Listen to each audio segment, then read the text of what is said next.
আসসালামু আলাইকুম। কানিজ cooking and ব্লগসে আপনাদের স্বাগতম। আজ আমি আপনাদের কাঁচা পাকা আমের ভর্তা তৈরি করে দেখাবো।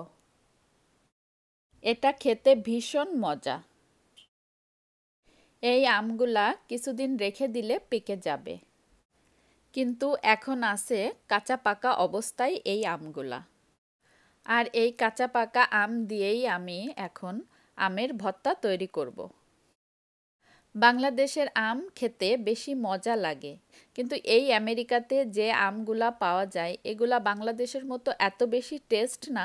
তারপরও খারাপ লাগে না, ভালোই লাগে খেতে। তাহলে চলুন আর কথা না বাড়িয়ে দেখি আম ভর্তা করতে আমাদের কি কি দরকার। সরিষা এবং কাঁচামরিচ একসঙ্গে বেটে নিয়েছি, এক টুকরা লেবু এবং 1 টিস্পুন লবণ এবং 2টা লেবুর পাতা। এই লেবুর পাতা আমার গাছের। বাইরে প্রচণ্ড ঠান্ডা, এজন্য লেবু গাছ আমি ঘরে তুলে রেখেছি। এখানে আমি আমগুলাকে ছিলে এরকম একটা গ্রেটার দিয়ে আমগুলাকে গ্রেট করে নিয়েছি।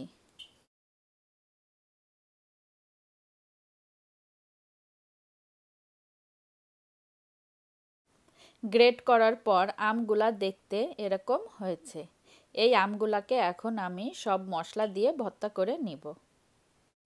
এভাবে গ্রেট করে ভর্তা করলে আম ভর্তা অনেক টেস্টি হয় খেতে।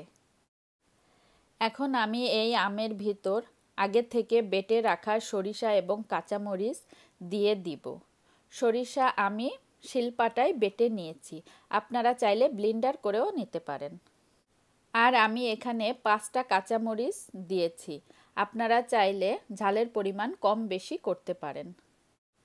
তারপর দিব 1 টিস্পুন লবণ। এখন আমি 1 টিস্পুন লবণ ইউজ করছি, পরে যদি দরকার পড়ে আরও দিব।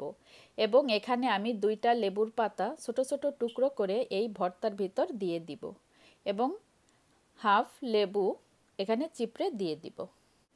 তারপরে ভর্তাটা করার শেষে আমি দেখব আমার আরও লেবুর রস এবং লবণ দরকার আছে কিনা। ভর্তাটা মাখানো শেষে আমার আরও লেবুর রসের দরকার হয়েছিল, কারণ এখানে অনেকগুলা আম, এজন্য আমার মশলার পরিমাণও একটু বেশি লাগবে। আপনারা যতটুক মাখাবেন তার উপরেই আপনাদের মশলাটা দরকার হবে। আর এই আমেরিকার আম বেশি টক হয় না, এজন্য আমি লেবুর রস দিয়ে একটু বেশি টক করে নিয়েছি। বাংলাদেশে যারা আম ভর্তা করবেন তাদের লেবু রসের দরকার হবে না, কারণ বাংলাদেশের আম এমনিতেই অনেক টক। আর আমি এখানে চিনিটা ইউজ করলাম না, কারণ এখানের আম এত বেশি টক না। আপনাদের জন্য, যারা বাংলাদেশে থাকেন তাদের জন্য চিনিটা দরকার হবে, লেবুর রস দরকার হবে না। আমেরিকার আম একটু মিষ্টি মিষ্টি, এজন্য আমি আর চিনিটা ইউজ করলাম না। আপনাদের যদি প্রয়োজন হয় তাহলে আপনারা এখানে হাফ টিস্পুন চিনি ইউজ করতে পারেন। এমন মজার আম ভর্তা দেখে কার না জিভে জল আসে। আশা করি আমার রেসিপি ফলো করে আপনারাও বাসায় আম ভর্তা ট্রাই করবেন। আশা করি ফ্যামিলি এবং ফ্রেন্ডস যেই আপনার আম ভর্তা খাবে সেই শুধু আপনার প্রশংসা করবে।